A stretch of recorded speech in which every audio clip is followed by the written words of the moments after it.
Hey, do you want to know the best way to manage requirement of a project? Stay tuned.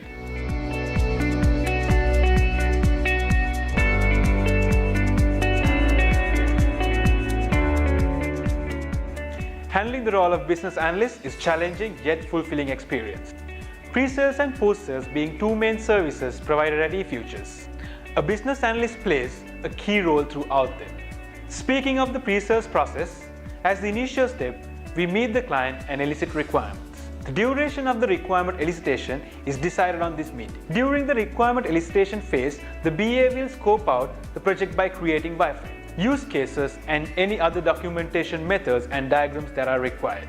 We also use the domain knowledge gained through industry experience to scope out the project to comply with the industry standards. Once we complete the project scope, we work along with the development and QA team to estimate the effort needed to complete the project. The BA's role in this phase is to make sure that there is no requirement gap. Once the client accepts our project proposal, we initiate the post-sales process. As the first step, we create detailed software requirement specification document for the client to sign off as a scope agreement. Once the client signs off the SRS, we start the development process. During this, the BA makes sure the development meets the requirement expectation.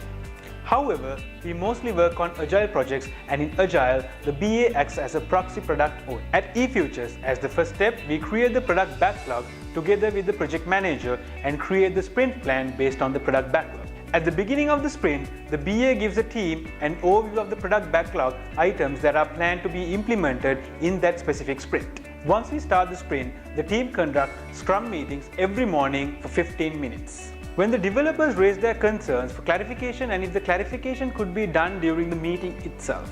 If the concerns raised by the developer needs further attention, the BA would sit with the developer separately and provide clarification. Once the developers complete the development task, BA start testing alongside with the QA to make sure that the team has implemented the features which is included in the sprint plan. Once the development is completed and tested by the quality assurance team, the BA conducts a demo at the end of each sprint, which presents the client with work completed by the team. Upon client feedback during the demo, BA will update the product backlog. If you would like to hear more from us, please click on the link below.